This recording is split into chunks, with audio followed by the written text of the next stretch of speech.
ငယ်ချင်းတွေနဲ့ရီမောပျော်ရွှင်နေတတ်တဲ့ပျော်ပျော်နေတတ်ပြီးကြည်ကောင်းတဲ့လူငယ်လေးတစ်ယောက်ဖြစ်တဲ့ထွန်းထွန်းဟာဒေသခံအစိုးရမဟုတ်တဲ့အဖွဲ့အစည်းတစ်ခုမှာရိတ်ခါဖြန့်ဖြူရေးအရာရှိတဦးအနေနဲ့အလုပ်လုပ်ကိုင်နေတာပေါ့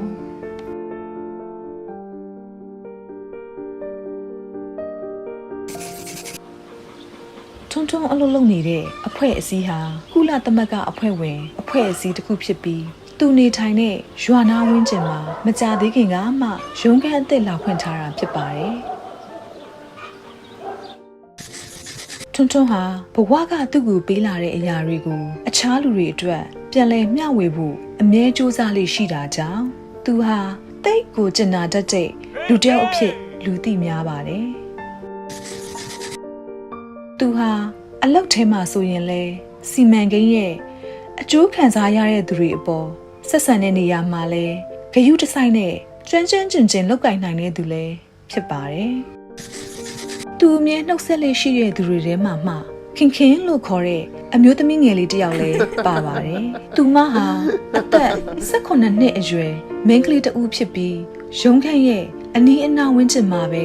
တယောက်တည်းနေထိုင်ပါတယ်။အဲ့ဒီဒေသမှာရှိတဲ့အခြားသူတွေလိုပဲထွန်းထွန်းကရင်းနှီးခင်မင်စရာကောင်းတယ်လို့သူမထင်တယ်။သူမကအလွန်ရှက်တတ်ပေမဲ့လည်းနောက်ဆုံးမှတော့ထွန်းထွန်းကိုစပြီးနှုတ်ဆက်ရတဲ့တတိကိုပထမဆုံးအကြိမ်ရခဲ့တယ်။ဒါပေမဲ့ဒါဟာနောက်ဆုံးအကြိမ်တော့မဟုတ်တော့ပါဘူး။ထွန်းထွန်းနဲ့တငယ်ချင်းတွေဖြစ်ခဲ့ကြပေမဲ့လည်းခင်ခင်ဟာနေ့တိုင်းအထီးကျန်မှုကိုပိုပိုခံစားလာရပါတယ်။သူမဟာလူသားချင်းစာနာထောက်ထားမှုဆိုင်ရာအဖွဲ့အစည်းရဲ့ထောက်ပံ့မှုအပေါ်မှာလုံးဝမိခိုနေရတဲ့သူဖြစ်ပြီးအဲ့ဒီမှာနေထိုင်ရတဲ့သူ့ရဲ့ဘဝကိုလည်းမုန်းတီးနေတယ်။သူမရဲ့အရင်းနှီးဆုံးတငယ်ချင်းဖြစ်တဲ့အေးအေးကတကယ်လို့သူမသာထွန်းထွန်းရဲ့အထူးတငယ်ချင်းဖြစ်လာခဲ့မယ်ဆိုရင်အခုထက်ပိုကောင်းတဲ့ဘဝကိုရနိုင်ဖို့တခုတည်းသောနည်းလမ်းပဲလို့သူမလက်ခံယုံကြည်လာအောင်ပြောဆိုတယ်။အစိုးရမဟုတ်တဲ့အဖွဲ့အစည်းကဝန်ထမ်းတစ်ယောက်အနေနဲ့အလုတ်ကတချို့အပိုအထောက်ပံ့ပစ္စည်းတွေကိုသူမကိုတေချာပေါက်ပေးလိုက်မယ်။နောက်ပြီးသူမဘဝကိုအသစ်တစ်ဖန်ပြန်ဆနိုင်မဲ့တခြားနိုင်ငံတစ်ခုကိုပြောင်းရွှေ့နေထိုင်ဖို့အတွက်တောင်မှသူကကူညီပေးနိုင်လိမ့်မယ်လို့အေးအေးကပြောတယ်။ဒါတင်မကသေးပဲသူမဟာကျောင်းပြန်တက်နိုင်ပြီးအောင်မြင်တဲ့နာမည်ကြီးပကြီးဆရာမတစ်ယောက်တောင်ဖြစ်လာနိုင်မယ်လို့ပြောတယ်။အေးအေးရဲ့အကြံပေးချက်တွေဟာခင်ခင်ကိုစိတ်မသက်မသာဖြစ်စေပေမဲ့လည်းအဲ့ဒါအပြင်တခြားဘလို့နီလန်ရှိအောင်မလဲဆိုတာ तू မသိဘူးဒီလိုနဲ့တနေ့မှာသူမဟာထွန်းထွန်းကိုသူ့ရဲ့အိမ်မှာတွားတွေ့ဖို့ဆုံးဖြတ်ခဲ့တယ်သူမဟာဝေခွဲရခတ်နေတယ်လို့အရန်လဲစိတ်လှုပ်ရှားနေခဲ့တယ်ထွန်းထွန်းကသူမကိုသူ့ရဲ့အိမ်မှာတွေ့လိုက်ရတော့အံ့အားသင့်သွားတယ်။ဒါပေမဲ့လည်းသူမကိုအိမ်ထဲကိုဖိတ်ခေါ်ဖို့ဆုံးဖြတ်လိုက်တယ်။စကားနဲ့ငယ်ပြောပြီးတဲ့နောက်မှာတော့တကယ်လို့ထွန်းထွန်းကသာသူမကိုစီမံကိန်းကပေးတာတွေထက်အပေါ်ဝင်ဆောင်မှုနဲ့ထောက်ပံ့မှုတွေပေးနိုင်မယ်ဆိုရင်ထွန်းထွန်းနဲ့အိတ်ပေးနိုင်ကြောင်းနောက်ဆုံးတော့သူမပြောလိုက်တယ်။ထွန်းထွန်းဟာဘလို့တွေးရမလဲတော့မသိတော့ဘူးသူ့တငယ်ချင်းဟာဒီလိုအပြုတ်မှုမျိုးလုပ်လိုက်မယ်လို့သူဘယ်တော့မှမျှော်လင့်မထားခဲ့ဘူးဒါပေမဲ့ခင်ခင်ကလည်းအပြင်းထန်တောင်းဆိုနေတယ်သူမကကြည်ကောင်းတဲ့အမျိုးသမီးငယ်လေးတစ်ယောက်ပါအသက်အားဖြင့်နည်းနည်းတော့ငယ်လွန်းနေတယ်ဆိုပေမဲ့လည်းပေါ့ဒါပေမဲ့ထွန်းထွန်းတို့ရွာမှာဆိုရင်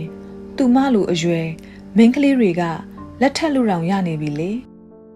မဟုတ်သေးပါဘူးသူ့အနေနဲ့ဒါကိုမလုပ်သင့်ဘူးလေအလောက်ကလိမ်ပိုင်းဆိုင်ရာခေါင်းပုံဖြတ်အမျက်ထုတ်ခြင်းအနိုင်ထက်ပြုခြင်းနဲ့ပတ်သက်တဲ့သင်တန်းတစ်ခုကိုသူခက်ရည်ရည်သတိရလိုက်မိတယ်ကံမကောင်းစွာပဲအဲ့ဒီသင်တန်းကအရေးမကြီးဘူးလို့ထင်ခဲ့မိတာကြောင့်အသေးစိတ်အချက်လက်တွေကိုသူမေ့သွားခဲ့တယ်ဘလို့ပဲဖြစ်ဖြစ်သူကနေမှာရှိတဲ့အဖွဲ့အစည်းလေးတစ်ခုမှာလုပ်နေတဲ့သူဖြစ်တဲ့အတွက်ကြောင့်အဲ့ဒီစီးမြင်တွေကသူနဲ့မသက်ဆိုင်လောက်ဘူးလို့ယုံကြည်မိတယ်။နောက်ပြီးတော့လဲခင်ခင်ကသူ့ကိုစိတ်ဝင်စားပုံပြတဲ့ပထမဦးဆုံးမိန်းကလေးပဲသူတို့နှစ်ယောက်လုံးတစ်ယောက်နဲ့တစ်ယောက်လဲစိတ်ဝင်စားနေကြတယ်လေ။ဒါနဲ့များဘာဖြစ်လို့သူ့ကိုမကူညီနိုင်ရမှာလဲ။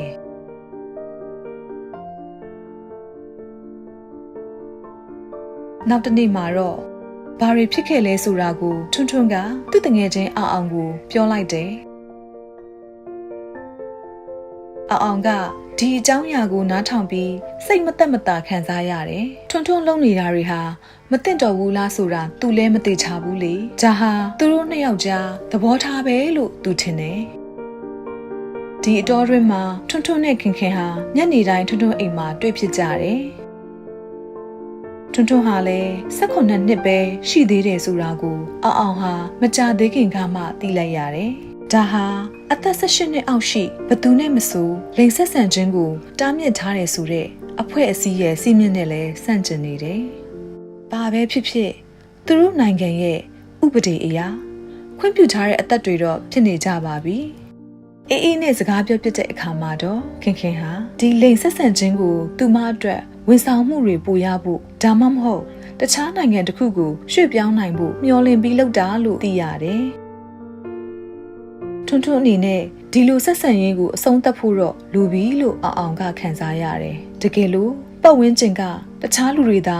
ဒီကိစ္စကိုသိသွားရင်ဘာဖြစ်မလဲ။ခင်ခင်သာကိုဝင်ရသွားမယ်ဆိုရင်ရောဘာဖြစ်မလဲ။ဒါဟာအဖွဲ့အစည်းအတွက်လည်းမကောင်းနိုင်ဘူးလေ။ထွန်းထွန်းရောဒုက္ခရောက်နိုင်လား။ဒီကိစ္စဟာ